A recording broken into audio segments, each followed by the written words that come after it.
தண்ணி ஊத்தாம அரைச்சு ஒரு அரை டம்ளர் எடுங்க. அதுக்கப்புறம் என்ன பண்றீங்கன்னா அரை டம்ளர் பசும்பால் ரெண்டே கலந்து அவங்களுக்கு இந்த உடம்பு வீங்கி இருக்குன்னு சொன்ன பார்த்தியா, அவங்களுக்கு இதை கொடுங்க. இதை கொடுத்தீங்கன்னா காலை மாலை 2 வேளை கொடுங்க. 3 நாள் கொடுங்க. 3 நாள் கொடுத்தீங்கன்னா அவங்க யூரின் வந்து எப்படி பிரியுதுன்னு பார்க்கலாம். நீங்க அப்படியே உடம்புல இருக்க யூரின் குறைஞ்சது ஒரு நாளைக்கு அப்படியே பிச்சுட்டு போகும். அனைவருக்கும் வணக்கம். இப்ப நம்ம பார்க்க போறது என்னன்னு கேட்டீங்க அப்படின்னா, இப்ப கிட்னி பிரச்சனையினால நிறைய பேத்துக்கு வந்து பாத்தீங்கன்னா நீர் வந்து அதிகமா பிரியாம நீர் கட்டி கை கால் மூஞ்சி இந்த மாதிரிலாம் வீங்கி இருக்கும். அவங்கள வந்து நீங்க எப்படி ஈஸியா குணப்படுத்தலாங்கிறத ஒரு வழி. இப்ப வந்து பாத்தீங்கன்னா இப்ப ஒவ்வொருத்தருக்கு பாத்தீங்கன்னா மூஞ்சி எல்லாம் வீங்கி கை கால்லாம் வீங்கிரும். வீங்கி நீர் எப்படி போகுதுன்னே தெரியாம இருக்கும். அதுக்கு வந்து ஒரு அற்புதமான 3 வகையான மருந்து சொல்றேன். இந்த 3 வகையான மருந்தையும் மறக்காம கேட்டுக்குங்க, எழுதி வச்சுக்கோங்க. இதை எத்தனை பேர் பயன்படுத்தியிருக்காங்க, எத்தனை பேருக்கு நல்ல ரிசல்ட் கிடைச்சிருக்குதுன்னு எங்களுக்கு தெரியும். இருந்தாலும் நீங்களும் கொஞ்சம் பயன்படுத்தி பாருங்க, எப்படி இருக்குன்னு பாருங்க. முதல்ல என்ன பண்றீங்க அப்படின்னா, இதுதான் துத்தி.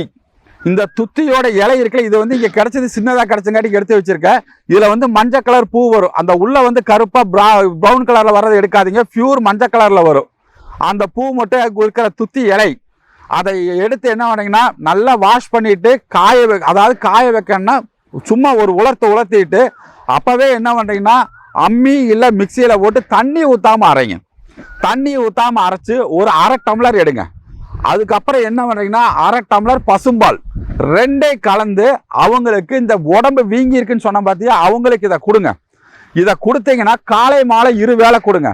3 நாள் கொடுங்க. 3 நாள் கொடுத்தீங்கன்னா அவங்க யூரின் வந்து எப்படி பிரியுதுன்னு பார்க்கலாம். நீங்க அப்படியே உடம்புல இருக்க யூரின் குறைஞ்சது ஒரு நாளைக்கு அப்படியே பிச்சுட்டு போகும்.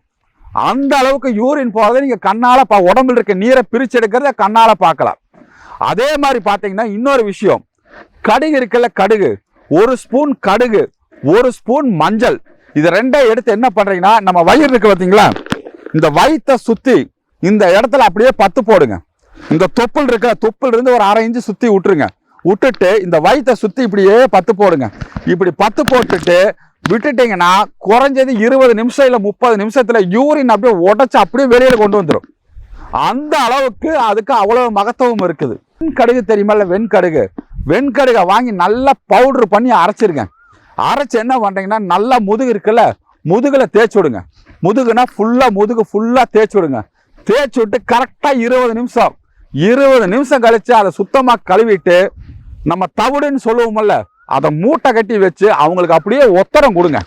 ஒத்தரம் கொடுத்தீங்கன்னா உடம்புல இருக்க நீர் வேர்வை மூலியமாகவும் யூரின் மூலியமாகவும் அப்படியே பிரிச்சு எடுத்துட்டு வெளியில வரும். இதை நிறைய பேர் உட்கார்ந்த இடத்துல நான் சொல்லி கொடுத்து செஞ்சவங்க குணப்பாடம் அத்தனை பேர் இருக்காங்க. இந்த ஒரு தடவை இதை யாராவது ஒருத்தர் செஞ்சு இப்போ ரொம்ப முடியல, இல்லை டயாலிசிஸ் எல்லாம் போயிட்டு இருக்கிறேன், என்னால் டயாலிசிஸ் எல்லாம் பண்ண முடியல, பணம் இல்லை, எனக்கு இதை எப்படியா செஞ்சு ஆகணும் அப்படின்னா நீங்கள் பச்சளை மூலிகையில எடுத்துட்டு இல்லை மருந்து ஒரு வைத்தியரை பார்த்து எடுத்துட்டு எனக்கு இந்த யூரினை பிரிச்சு எடுக்கிறதுக்கு என்ன வழின்னு கேட்டு கட்டியாச்சு இந்த மாதிரி பண்ணினீங்கன்னா 100% நான் சொன்ன இந்த 3 மருந்து தான். 1 துத்தி இலை பிளஸ் பால், 2வது கடுகு பிளஸ் மஞ்சள், 3வது வெள்ளை கடுகு. அதை அரைச்சு முதுகுல போடுறீங்க, 10 போடுறீங்க, அதை கிளீன் பண்றீங்க, அதுக்கப்புறம் ஒத்தடம் கொடுக்குறீங்க. இதை பண்ணி பாருங்க, யூரின்ல இருந்து எப்படி உங்க யூரினை ஃபுல்லா பிரிச்சு வெளியே கொண்டு வரதுங்கிறது நீங்க கண்ணால நீங்க பார்க்கக்கூடிய ஒரு அற்புதமான மருந்து தான் இப்ப நான் சொன்ன மருந்து. இதை பயன்படுத்தி பாருங்க, நல்லா பயனடைவீங்க. நன்றி, வணக்கம்.